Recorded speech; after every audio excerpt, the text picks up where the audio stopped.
earlier I promised you, well, we're going to talk about Mallams and Pastors. It's a new play that's coming up. But I promised that Lil Wayne and Funny Face, you know, and a host of others would be here. They couldn't make it. However, I'm actually very honored to have these two anyway, because Echo Smith Asante and I were in the same school. That's not to say we were mates. He's still very much older than me. And next to him, Latif Abubakar. So, gentlemen, you're welcome. You know, sometimes when I get guests like that, I have to be careful. When I say I went to school with them, you could be schoolmates, but not necessarily classmates. Yeah. So I have to do that correction. But if you do that correction, it puts me like I'm way. That one I don't care. It's what I care about.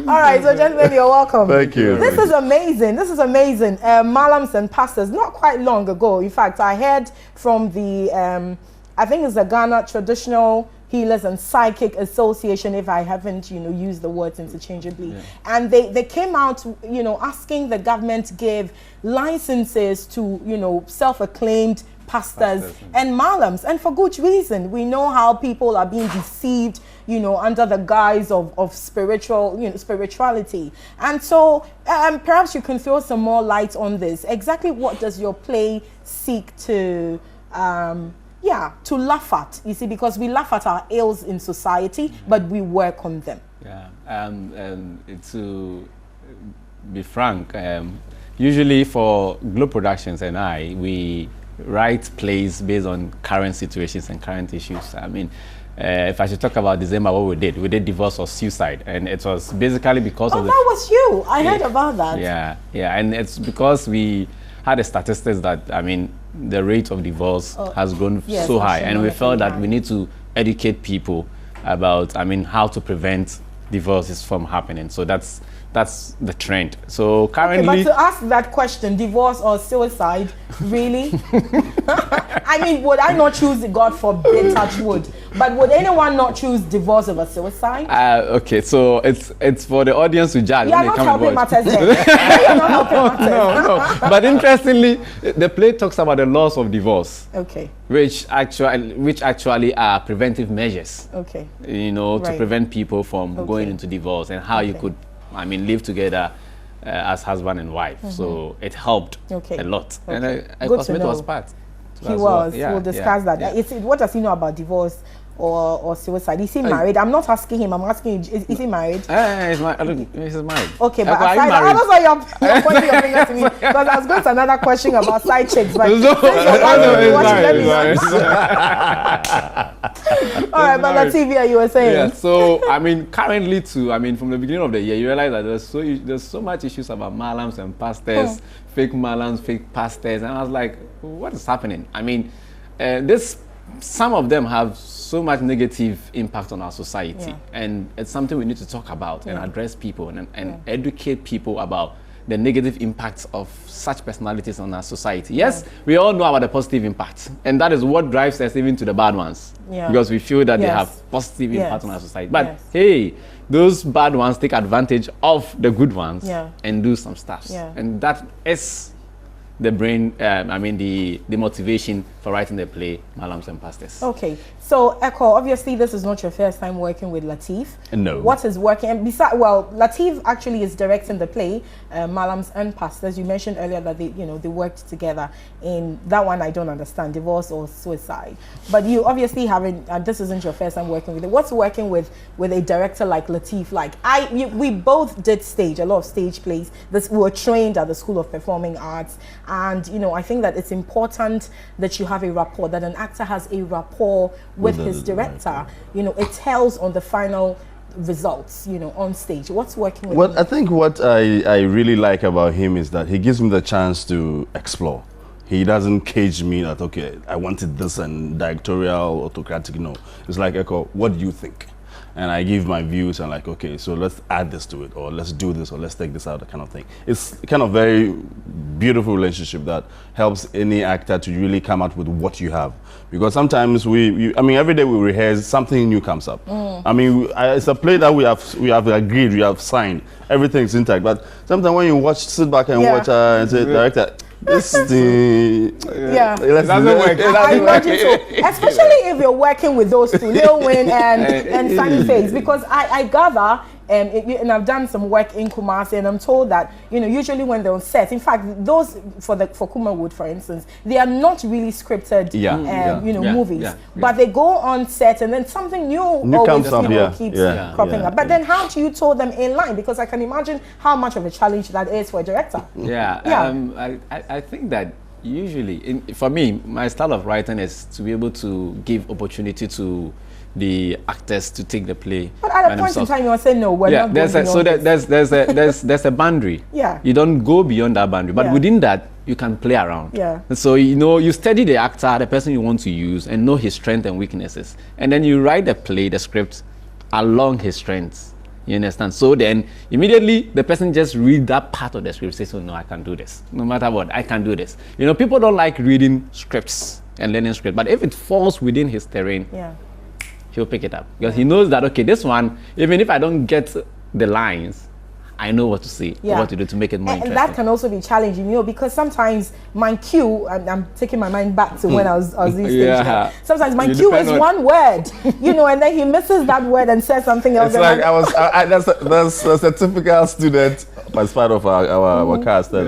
I think like the last time we were rehearsing, I was supposed to give him one particular word, and I just twisted it around, and it was like looking at me. I was like, listen, I don't do verbatim acting, I do characterization. So get it. I don't expect me to say certain things, but today I will give it to you. Tomorrow I will change it. But you should get it and just move on. Don't wait for that one word, And it happens when we do constant rehearsal. We understand our body characters and our body languages, and people pick up. For how long have you been rehearsing?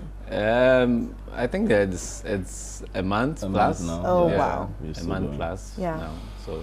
So what's working with the likes of Lil Wayne and Funny Face? Like Lil Wayne, I'm not sure if this is his first stage play. Is it? Yeah. But that would be challenging for him too. Yeah, but the good news too is that this time around it's just he's come to speak English. That's what he promised. I was looking forward to seeing him here, so we'll have that interview in English. You would definitely have an interview with Lil Wayne and then Funny Face. It will happen. And he's trying to, because he's done some kind of, gone for some grammar school and stuff. Cracks me up. So this time around, he's coming on stage to speak English. So that's what you should be expecting. I think people should come in diapers because he might just laugh. He might laugh and just something else. And Funny Face also has his own style. Something else. And then there's Echo. I think this is a what do we call it? Triple treatment. It's something. We want to move stage play to, a different world. We make it more.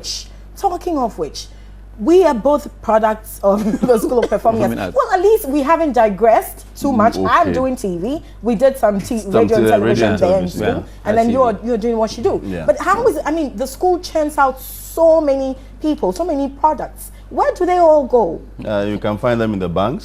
You can find them in the classrooms, other fields.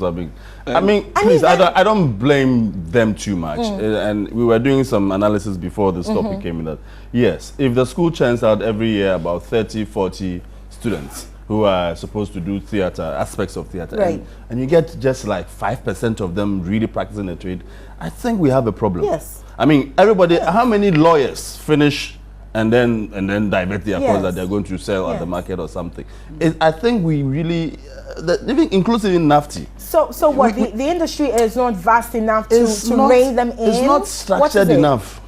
It's not structured enough so that you finish theater production and you have done management and you know that, okay, we have like 7 theaters in the country, so cool, you are done your masters, go and do this. But there's only one national theater, one.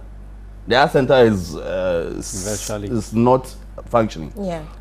It's only one. So how many, every time we have master students coming up with theater management, where should they go and practice? Yeah. Nowhere. So they finish and out of frustration, they end up, because they have the masters in something, they branch into another field. And they have to survive. But truth be told, if we're going to be honest, some of the people who are taking in, the school to to take a course in theater arts, dance, music, etc., sometimes are a bit, I question the aptitude, I question the IQ. I'll say this. Once I was in the library studying and I had missed out on a lecture, right? And so I borrowed someone's notebook to just, go through and then she was, I think the lecturer, I don't know if it was Martin Owusu, but I think Martin Owusu at the time was trying to give some proverbs in trees. So you were to do the English translation. So then I saw that she had written, slowly, slowly, chicken drink water. And then now I'm not done. And then there's another one, softly, softly, catch the monkey. And I thought, wow. No, but I mean, who after school? He can easily slowly, okay, let me know. We'll talk about that another time. But back to the issue. You see, I like that. Back to the issue at hand. I know we were laughing at the ills of society, but there's something underneath. There's something in the core you want to address. You see, but I am very careful, for instance, when I'm lambasting people who call themselves men of God, especially pastors. Yeah. Because I've come to the point to realize, okay, I really wasn't there when the Holy Spirit called you. Yeah. I wasn't there when he instructed you on what to do, whether he says, okay, you hold emergency prayers and take 500 Ghana cedis, you do this, you do that. So how do you hit at someone who is, who professes to be a spiritual leader, a pastor? Okay, good. Because spiritual matters are spiritual matters. Yeah, but you and I also know that definitely there are fake pastors and Mallams. I'm sure there are several quacks, yes. Yeah, and before I write a script, I do a lot of research. I've met some fake Mallams, I've met some fake pastors. Obviously, I know they are fake. And with regards to my background, I could determine whether they are because fake by their Mallams fruits fake. You will know them. Yes, exactly. And per what they ask you to do, you understand. You need to do a lot of research before you write a play. I have approached people. I've gone through some processes of Mallams as well, and they've taken my money one way or the other. But I mean, just for us to get a better understanding of what they do so that we can put it into scripting. And I could tell you that there are a lot that are actually, cheating, or should I say, bullying. Yeah, totally deceiving people. Totally deceiving us. And it's so unfair. It's so unfair. What we try to do is to let people know some of the tricks and traits of these fake Mallams and pastors. Give me an example. What if it's not a trick? You see, this is my point. Okay. I'm thinking. Okay, so you see, it's per experience. Yes. And not by only my experience, but experiences of people. Yeah. I've spoken to close to 18 people who have been to fake Mallams, and they've been tricked one way or the other. And I mean, some tricks they are so obvious that they were just tricks. You didn't get your money back. Some really are idiots. I mean, they they do it so blatantly, like this is not true. I've been to close to about 7 pastors that are actually, I mean, they are not real. I see. They are not real. I mean, so you and if I want to explore more, I just had my information I need to write a script. But if you want to explore more, I'm sure you will get a lot. But it's not necessary. It's about educating people. And this play actually talks about a power-drunk politician who actually is trying to balance the stress of winning political power, and then also be overturning a prophecy that he will die before the election. How timely. So I know, right? So what he does is now he begins to consult. He wants to win power, and then he wants to overturn the prophecy that he will die before the election. So he begins to consult Mallams and pastors. Whoever says I'm powerful, I mean, this politician will go or invite him to their house because he has the money, and he's a corrupt politician too as well. He has the money. So that is basically the storyline of that particular play. But the good news is that it's something that is going to educate you. It's something also that will make you laugh out loud. Very hilarious. Our plays are actually very hilarious. Diapers, I want.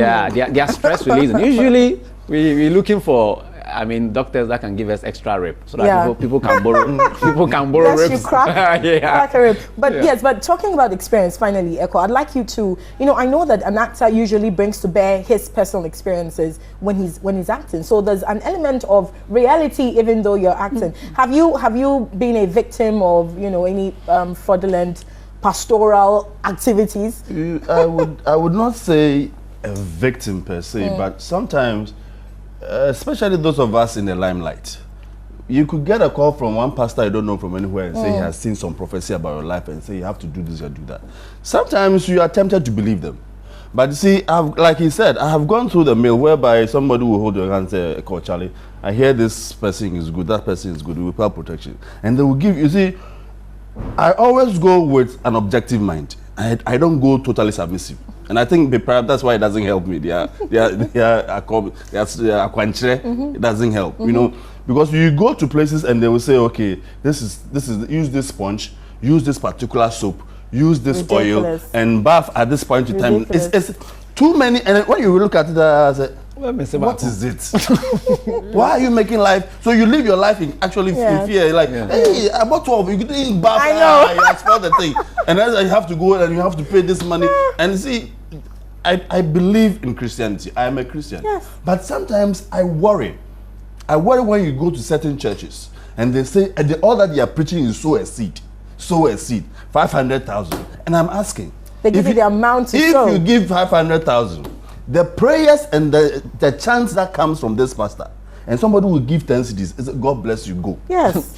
Do you know how sowing the seed? Exactly. I believe totally in the principle of sowing seeds. In fact, I'm a product of seed sowing. But you're right. No pastor should say you come and sow so and so amount. It's very voluntary. Yes. You know. And then of course I listen to the call of the Spirit. I don't just wake up and give something. No, but when I'm directed to, I do. When you're in the so church, you're right. sometimes you are covered by some spirit. If you're not careful, every money that you have, you will give it out. I don't know what church you attend. No. Then I don't know. Say publicly. What church you attend? No. Say it. No, I'm talking about experience. You see, but the long and short is that, Yeah. I mean, this place seeks to try to say that, I mean, we have good pastors. Definitely. And then we have bad Definitely. pastors and Mallams. Yes. It hurts when the few ones are trying to tarnish the image of the good ones. Yes. You see, Because the bad ones actually rot the good ones. exactly. Very It makes early. us lose even faith in the good ones. ones. Unfortunately, you will see, you would move into encounter with what's the name? A bad pastor. Yeah. He does 1, 2, 3, or a bad malam. He does And 1, then 2, 3, that and then just- later you lose trust in yes. all All of them, and it's very painful. True. So we are trying to really educate people.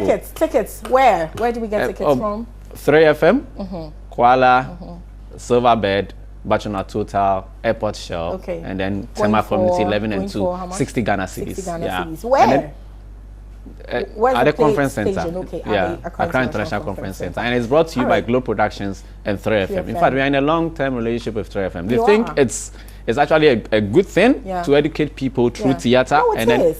and then they feel like they need to come on board. Yeah. So it's something we're working together. Okay, so thank you very much, Echo Smith Asante. He's featuring in that stage play. I won't tell you what character he's playing, so go find out yourself. And then there's the director, Lateef Abubakar. I leave you with this. Psalms 2 verse 4, the book of Psalms, you know I'm very curious. So, he that sits in the heavens shall laugh. I always say this, look, if God does something, I will do it too. The Bible says God actually laughs. So I like to laugh. Yeah. Yes. And then there's another one, Proverbs 17:22, a merry heart does good like medicine, which means that laughter is medicine. So go laugh. I'm actually just... Let us also give one Kai. verse. Oh, let him give one verse. Oh, I also give one. Can you? No, why would he Can just you? say I'll that? give one. Because I just rubbished it. Let me say my first. Let me From say what my you first. told me about the church you attend and the fact that they immediately take all the No, money. that is not what I said. That's what he said. What did you He say? said That's- sometimes. That's what you implied. Experiences, we were trying experiences. So why couldn't you mention your church? No, I go to ICGC. I'm a proud member of no, ICGC. Ottaville is my one of my favorites. sure. So, John 10:30. I and my father are one. One. Mention yours. Otherwise, Mention yours. 3:16. It's easy. No, Ah, just so you can't 4:17. mention. He that know what to do good and do what is not, to him is sin. Hey, even the Old Testament. That's Oh, good. Matthew chapter 4 verse 19. Okay, I'm gonna. Don't do that. All right, so that's it. So get your tickets from Kuala 3FM. You know, yes, Silverbed. Yeah, Bachana Total, Airport Shell. Okay. All right. Thank you, guys. You should come and let's talk about SPA, School of Performing Arts. Yeah, you should. All right. You're watching NewDay.